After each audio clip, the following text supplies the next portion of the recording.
자, 우리 이번 시간에는요, 이 고려의 문화에 대해서 살펴볼 건데요. 여러분, 문화라고 하면 보통 문화재, 예술품 같은 거 말하는 경우가 많죠. 그래서 이번 시간에는 고려의 예술품 같은 것 중에서 좀 중요한 것만 몇 개 살펴보고, 그리고 다음 내용으로 넘어가도록 하겠습니다. 자, 여러분, 문화라는 건요, 사람들의 그 생각을 뭔가 실제로 우리 눈에 보이는 물건이나 건물이나 이런 걸로 나타내는 걸 우리가 문화재라고 많이 부르거든요. 예술이라고 부르고. 그러니까 사람들의 생각을 좀 이해를 해야 되는데, 여기서 얘기하는 생각이라는 건 단순히 오늘 밥 뭐 먹지? 이런 것도 들어가지만 좀 더 심각한 거 있잖아요. 어떻게 살아야 되지? 어떻게 사는 게 좋은 삶일까? 아니면 어떻게 죽어야 될까? 어떻게 죽지? 뭐 이런 거, 죽으면 어떻게 되지? 이런 거에 대해서 고민하는 게 바로 여기서 얘기하는 생각이라고 할 수 있겠어요. 그러니까 이 생각들은 사실 굉장히 여러분한테 어떻게 살아야 되는지, 착하게 살아라, 아니면 뭐 하면서 살아라, 열심히 살아라 가르쳐 주는 거. 그 다음에 죽으면 이렇게 된다, 죽으면 저렇게 돼 하고 막 가르쳐 주는 거. 바로 이게 종교에 대한 이야기거든요. 그래서 이 시기 때 이 사람들의 여러 가지 물건이나 건물이 왜 이렇게 만들어졌는지를 이해하려면 우리가 종교에 대해서 조금 이해할 필요가 있습니다. 그래서 우리 본격적으로 내용을 들어가기 전에 요 당시에 그럼 사람들이 무슨 종교를 믿었는지 한번 다시 생각해보고 가야죠. 여러분 사실 아마 이미 알고 있을 거예요. 뭘 알고 있느냐? 바로 이미 법흥왕 때 신라가 종교를 하나 들여왔어요. 무슨 종교? 불교 들여왔잖아, 그치? 근데 여러분 이때 들여왔을 때는 전쟁하다가 극락 갈 수 있다, 너네. 죽어도 극락 간다는 거야. 그러니까 어떻게 하라고? 열심히 싸우라는 얘기 하고 싶은 거죠, 그쵸? 신라는 실제로 사람들이 이렇게 열심히 싸우게 해가지고 삼국 통일하는데 성공을 했죠. 그래서 통일신라의 왕들은요, 얘 이 봐라, 역시 불교를 열심히 믿으니까 나라가 잘 돼 라고 생각을 해가지고 정말 열심히 불교를 믿어가지고요, 이런 불국사 같은 거를 만들기도 했어요. 여러분 이름만 봐도 알겠지만 부처님의 나라의 절이잖아요, 그쵸? 그러니까 이거는 부처님을 열심히 믿었다는 증거죠. 마치 신라가 부처님의 나라 같다라고 당시 왕들의 생각을 한 거지. 자, 그렇게 열심히 불교를 믿던 신라가 신라 말기에 되면서부터 점점 문제가 생기기 시작했습니다. 자, 무슨 문제가 생겼는지 우리가 확인해 보도록 할게요. 자, 신라 말기쯤 되면 호족들이 막 나대기 시작하고 왕위 다툼이 심해지면서 신라가 굉장히 혼란스러워졌죠. 이상한 일이야. 부처님을 잘 믿고 불교를 열심히 믿었는데 나라가 혼란스러워졌다는 거는 우리가 무슨 불교를 제대로 못 믿고 있다는 뜻이겠지, 그치? 여러분 이때 불교라고 하면요, 공부하고 책 읽고 하는 불교가 이때 대세였습니다. 이걸 우리가 교종이라고 불렀는데, 사람들이 이제 그럼에도 불구하고 사회가 혼란스러워지니까 이런 불교에 뭔가 문제가 있다고 생각을 한 거야. 그러니까 이렇게 믿으면 안 되고 정말 부처님처럼 유혹, 사악함을 막 물리치고 수행을 열심히 해야 된다라고 생각을 했습니다. 이 수행이란 게 눈 감고 부처님을 막 생각을 느끼는 거지, 그치? 다른 말로 참선이라고도 부르는데요. 그래서 이때부터 참선을 크게 강조하는 선종이 대유행을 하게 됐습니다. 자, 그래서 이때 워낙 선종을 열심히 믿는 사람들이 많다 보니까 이 부처님을 또 믿는 스님들에 대한 인기가 크게 늘어나서요, 신라시대 말기 후삼국 시대가 되면은 스님이 왕이 되는 경우까지 생겼죠. 여러분 알고 있죠? 바로 이다저씨 누구야? 누구야? 바로 궁예죠, 궁예. 그치? 그러니까 궁예 같은 사람이 왕이 될 정도로 당시 스님들이 인기가 많았습니다. 근데 여러분 궁예는 너무너무 인기가 많다 보니까 점점 사람이 이상해졌지. 자기가 뭐라 그랬어? 미륵불이라고 주장을 하면서, 야, 나 미래에서 온 부처님이다. 그래서 미래에서 왔으니까 니네가 앞으로 뭐 할지, 니네 생각이 뭔지 내가 다 알고 있다 라고 막 엄청 사람들을 못살게 굴었습니다. 못살게 구니까 주변에 있었던 호족들이 야, 안 되겠다 싶어가지고 궁예를 내쫓아버렸지, 그치? 내쫓아버리고 얘 대신에 왕으로 올린 게 누구였어요? 누구였어?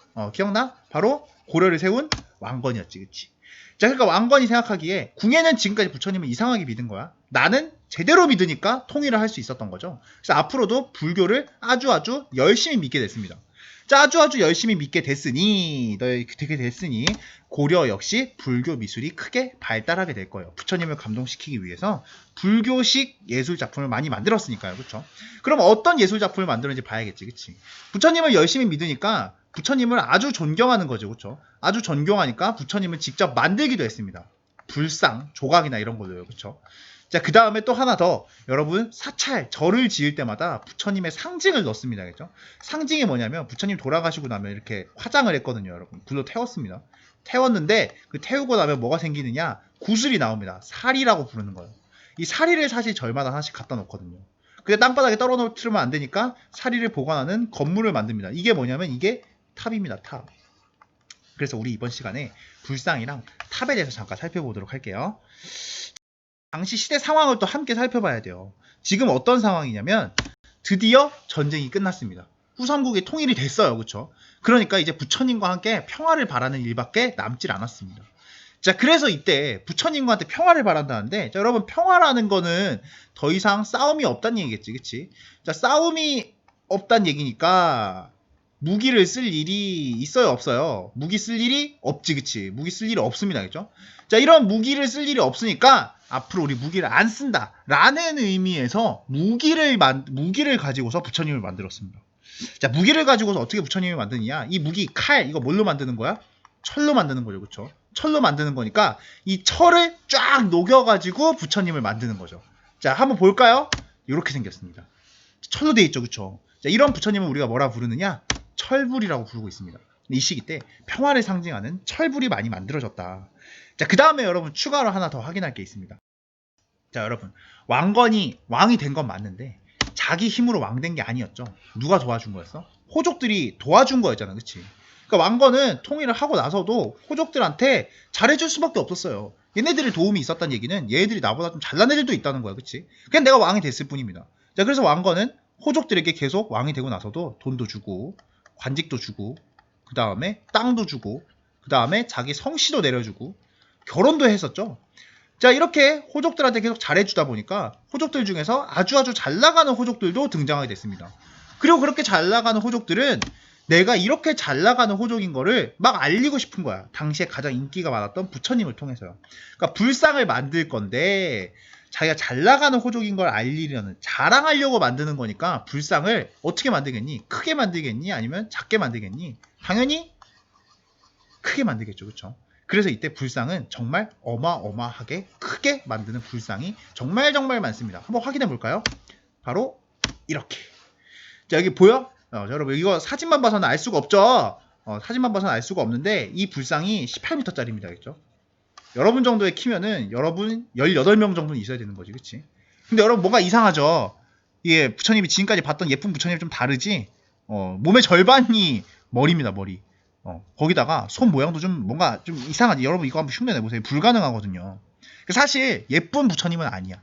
예쁜 부처님은 아닌데 엄청 큰 부처님인 거지. 그치? 자기들한테 어차피 내가 이렇게 잘났다는 걸 자랑하려면 크기만 하면 되는 겁니다. 그래서 이때 불상들은요, 아름다움은 좀 떨어지지만 크기가 아주 거대한 불상이 많았습니다. 자, 이거는 탑에서도 비슷합니다. 그렇죠? 여러분 있잖아요. 이 탑이라는 거는 부처님의 상징이거든요. 그래서 어쨌든 그 사찰에서 가장 눈에 띄는 건축물이긴 한데, 그러다 보니까 당시에 우리나라가 무슨 생각을 하고 있는지를 이 탑에 가장 담고 싶어 했어요. 통일신라 같은 경우에는 3층석 탑을 많이 세웠습니다. 왜 3층석 탑이냐? 한국인들이 3을 굉장히 안정적이라고 생각하거든요. 여러분 기억나요? 3세판이라는 말 혹시 여러분도 써봤니? 뭔가 가위바위보 같은 거 할 때 3번을 해야 된다는 거지, 그치? 거기다가 신라는 또 3국을 통일했잖아요, 그쵸? 3국을 통일했으니, 그래서 1층, 2층, 3층을 만들어가지고 3층을 한 건물로 만든 거야. 3층을 한 건물로 만든 마치 신라와 같다는 거죠. 근데 여러분 고려는 어떻습니까? 호족들이 자기 자랑하려고 건축물을 만들곤 했잖아요, 그쵸? 그러니까 이 탑을 만들 때도 마찬가지입니다. 그래서 일단 탑도 무조건 높이 쌓습니다, 그죠? 높이. 3층 같은 거 쌓지 않습니다. 여러분 이 탑은요 8각 9층 석탑입니다. 그렇죠? 이 탑은 10층 석탑입니다. 일단 높이 쌓고 보는 거야. 그 다음에 안정적인 사각형 아닙니다. 주변에서 많이 보는 사각형이 아니라 각이 8개입니다. 그렇죠? 이거는 뭐 사각형이지만 무늬가 어마어마하게 많죠. 여기 사이에 보면은. 즉 높으면서 아주 모양도 특이하고 화려한 불탑들이 많이 만들어졌습니다. 자, 추가로 계속 확인할게요. 우리 워낙 애들이 잘못 나오고 있는데, 호족이나 문벌들 당시 고려 잘 나가던 사람들이죠. 돈이 많고 잘 나가다 보니까 나 정도면 집에서 쓰는 것도 예쁜 도구를 써야 돼. 이쁜 물건을 써야 된단 말이야. 그럼 어떤 이쁜 물건을 썼는지 우리가 봐야겠지, 그치?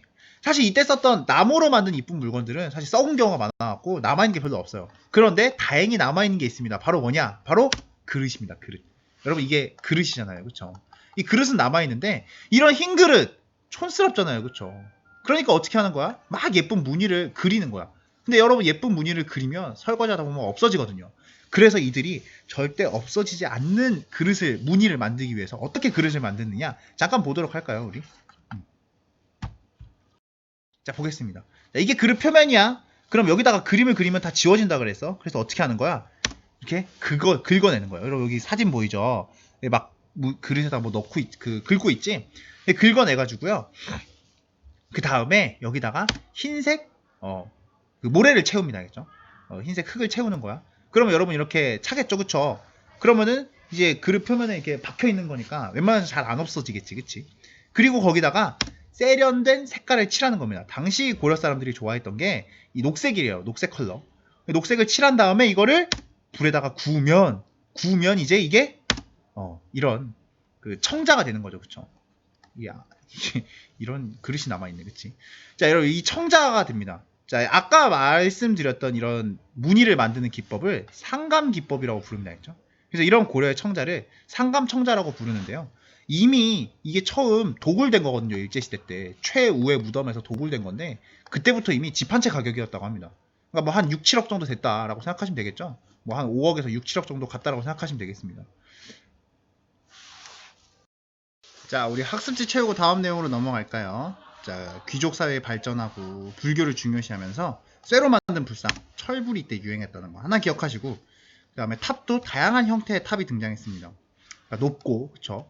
거기다가 고려 청자 같은 경우에는 청자의 겉부분을 파내고 그 다음에 흰 흙을 채운 도자기, 어떤 자기? 상감청자가 이때 유행을 했다라는 거 하나 기억해 두도록 합시다. 자, 여러분 광종 때 고려도 이 시험, 공무원 되려면 시험을 치게 했습니다. 이게 바로 과거제죠, 그죠? 과거제. 과거제가 실시됐기 때문에 당연히 사람들이 과거에 합격하려면 뭐 해야 돼? 공부해야지, 그치? 자, 공부를 해야 되다 보니까 이때 공부를 하기 위해서 당연히 책이 아주 중요해지게 됐습니다. 책을 어떻게 만드는 게 좋을까? 손으로 써서 만드는 게 가장 옛날 방법이긴 한데 이거 너무 불편하죠, 그쵸? 그래서 고려 사람들은 책 만드는 방법을 열심히 연구하게 됐는데요. 사실 이전에도 이미 책 만드는 방법에 대해서 우리가 한번 수업을 했었는데 봐봐, 이 바로 나무판이죠, 그쵸? 여러분 그 유명한 5글자짜리 뭡니까? 팔만대장경입니다. 팔만대장경. 이게 팔만대장경인데 자, 이 팔만대장경은 나무판에다가 한자를 새긴 거예요. 그런데 여러분 나무판으로 만드는 건 되게 문제가 많다 그랬지. 왜?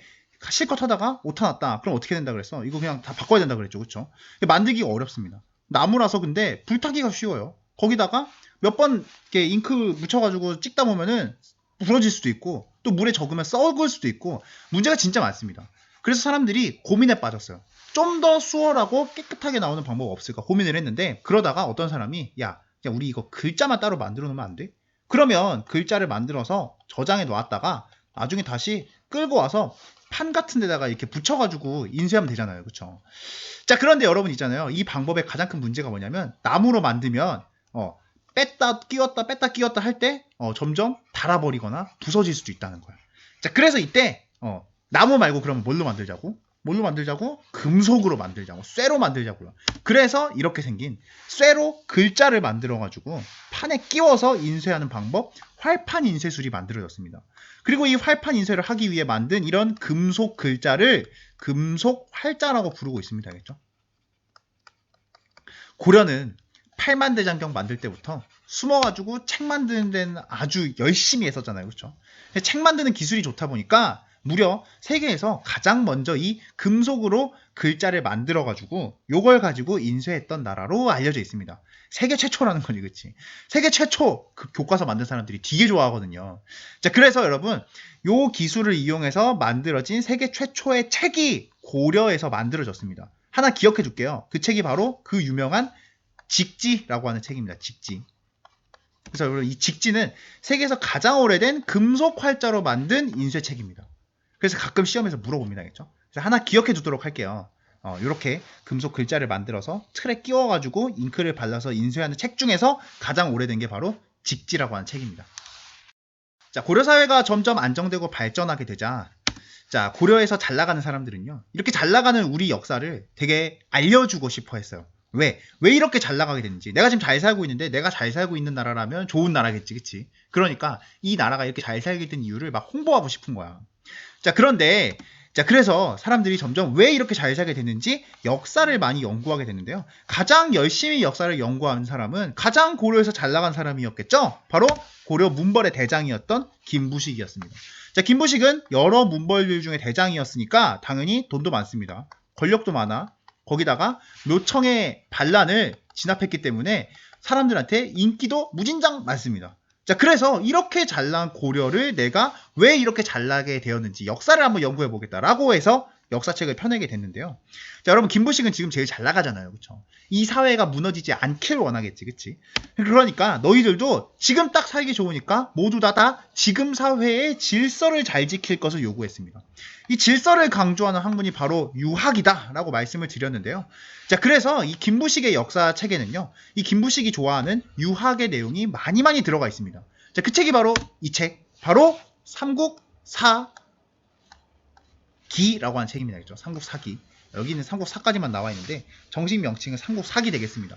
자, 그래서 여러분 이 삼국사기 내용을 읽어보면요, 유학의 내용이 많이 들어가 있습니다. 유학의 내용이요. 대표적인 게 유학이라고 하면 효도하는 거, 충성하는 거지, 그치? 충성을 잘한 신하들 이야기가 들어가 있습니다. 충성을 안 한 애들 이야기도 들어가 있어요. 왜? 이렇게 되지 말라고. 그 다음에 질서 강조하잖아요. 그쵸? 외교 질서를 잘 지켰는지도 기록합니다. 외교 질서가 뭐냐? 여러분, 나라들 중에서도 사실 순서가 있어요. 제일 잘 나간 나라 있고 아닌 나라 있고 이렇단 말이죠. 그쵸? 그럼 얘네가 봤을 때, 김부식이 봤을 때 제일 잘 나간 나라, 이 근처에 제일 잘 나간 나라는 중국이잖아. 그쵸? 중국이랑 잘 지내고 중국을 좀 받들어주면 질서 잘 지킨 애들이야. 아니면 아닌 나쁜 애들이야. 그럼 여러분 물어봅시다. 이게 삼국시대 책이니까 고구려, 백제, 신라에 대한 내용을 썼겠지. 그치? 이 세 나라 중에서 중국이랑 가장 많이 충돌했던 나라가 어떤 나라지? 여러분도 알죠? 고구려 아니야. 그쵸?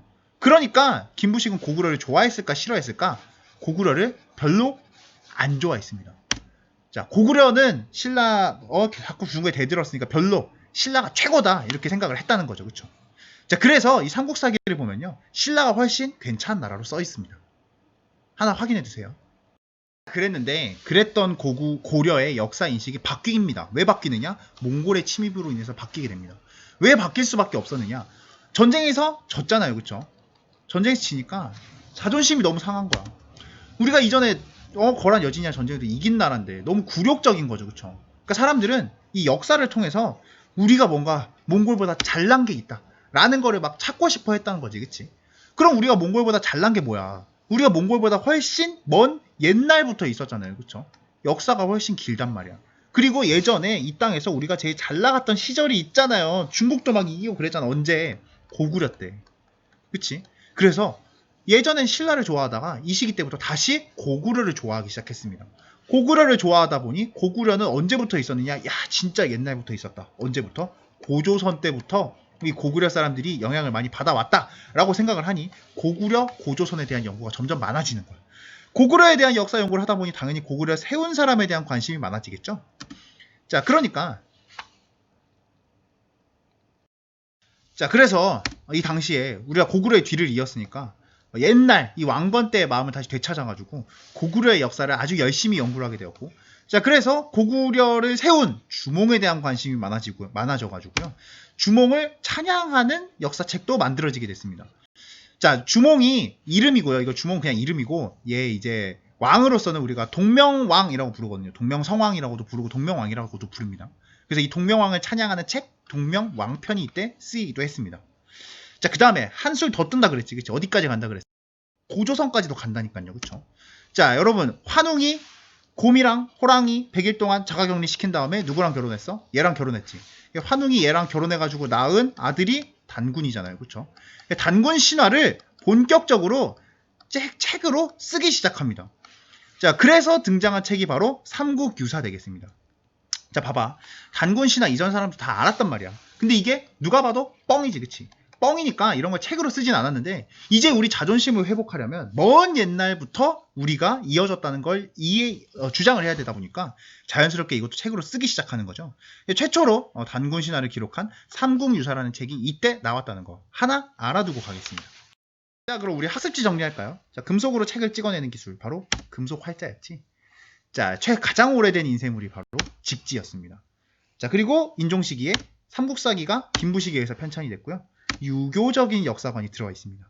주몽을 찬양하는 책 동명왕편, 그 다음에 삼국유사가 단군 신화를 썼는데요. 바로 몽골 침략으로 인한 우리 문화에 대한 관심에서 나온 거다라는 거 하나 확인하시고요. 마지막으로 한번 공지하겠습니다. 자, 고려 전체 다 들어갑니다. 했죠? 학습지 4단원 1쪽부터 4단원 9쪽까지 9장이 역사 A 진도입니다. 교과서 페이지 확인하시고요. 역사 B는요, 여기서부터 여기까지. 학습지가 8단원 1쪽부터요, 8단원 6쪽까지입니다. 그리고 9단원 1쪽부터 9단원 3쪽까지 총 9장 되겠습니다. 위진남북조부터 명나라 시대까지. 그 다음에 서양 중세는 전부 다. 자, 총 학습지 18장을 공부하시면 된다. 확인하시고요. 질문 있으시면 질문 받습니다. 게시판에 글 남기면 됩니다. 오늘 수업은 여기까지.